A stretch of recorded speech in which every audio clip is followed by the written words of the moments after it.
All right, good morning. We're back in Judiciary on March 26th. We're going to get the walkthrough from Ledge Council regarding the amendment that's come from members of health and welfare and institutions. We got a pretty substantial walkthrough for discussion from the lead sponsors and DOC and DMH the last time we were here. And there were some minor tweaks that we see at the bottom of page 1, but we did just want to hear from our Ledge Council regarding the amendment first, and then we will, since it's technically a 4 amendment, we're doing a straw poll on it. Does that sound about right? Yeah. So we'll do that, and Eric, the floor is yours. Sure, thank you. And good morning, everybody. Eric Fitzpatrick with the Office of Legislative Counsel. As the chair indicated, here to talk with the committee for a couple of minutes about proposed 4 amendment S-193, the forensic facility bill, which the committee has taken a lot of testimony on this year. The amendment that you're looking at now, you may recall, this committee dealt primarily with the requirements and process for someone being sent to the forensic facility, whereas the health and welfare and institutions committees are dealing with the issues from what happens and how the person is treated once they are there, and the requirements that the forensic facility have in terms of treatment and the facility itself. So that's the essence of the amendment that you're looking at. The big picture of it, it talks about requirements for the forensic facility and how it's going to be. Look at page 1, for example, subdivision 1, how it's designed and operated in a manner that supports the therapeutic recovery-oriented trauma-informed environment. Subdivision 2, subdivision 2 was in the version that left this committee, so that language is unchanged. That it can't use any persons in order to admit. And subdivision 3 is where the changes are in between the time that the committee looked at it. I think it was last week, actually, end of last week. And that's when the different committees who were looking at this discussed possible changes, and the changes you see are highlighted in yellow. And basically, they involve the requirements about how the forensic facility treats and houses people that are transferred there on the basis of, being found either not guilty by reason of insanity for incompetence to stand trial. And so the language imposing those requirements on the facility provides that the facility has to provide for the safe housing and management of persons, including the ability to separate the population by sex, and the proposals to add for gender, so that the facility would have to, and again, it's not a requirement that it necessarily happen immediately, but it at least have the ability to separate population by sex or gender. So that's one proposal that changed the language that they had in the previous draft. And then it goes on to say, and to otherwise address clinical, safety, or operational considerations as appropriate. And here's the clause that's being changed, including the possible operation of multiple facilities.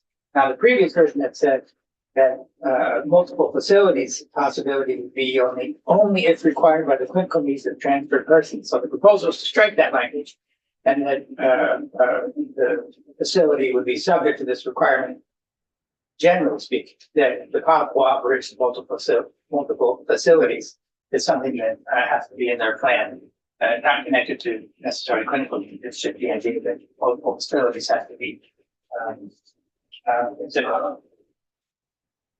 Those are only the 2 changes. I could pause there for a moment, or I know the rest of the committee had already looked at, but you can review that if you prefer, whatever you think. Committee, any initial questions? Any questions regarding the rest of the amendment, which you had already discussed in the previous hearing? Eric, is there anything that you need to add regarding the rest of the amendment that we haven't heard already? I don't think so. I think it's all language that you had reviewed and that isn't changed in this version of it. There's pieces about the rulemaking and the reporting that were added in health and welfare. There's an interim report as well that in October of this year, DOC is supposed to come back with an interim report so that we keep the legislature apprised of their progress on moving forward with the facility. But I think the committee had reviewed those, and had a pretty clear understanding of what the requirements were gonna be. I guess I would say that yesterday, I was in both health and welfare and institutions.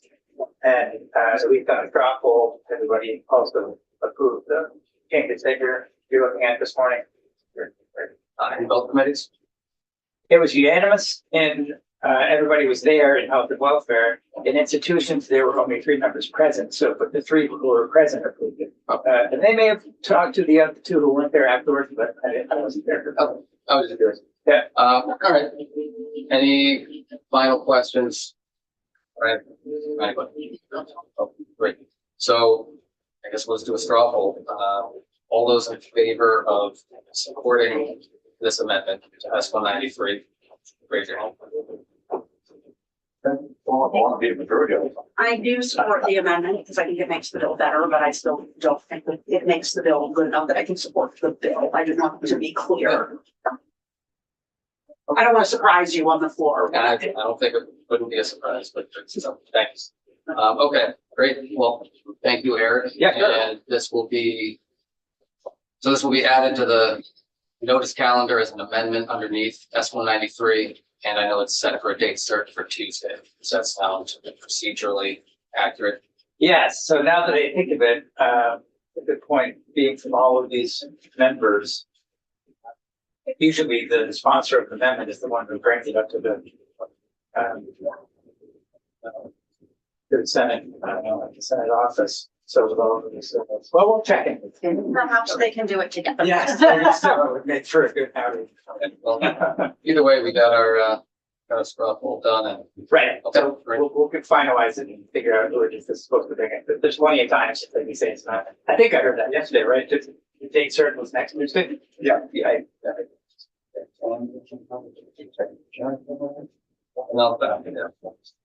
Okay, great. So we can adjourn. Thank you, Eric. And Thank you. See you on the floor all for the 10:30, right?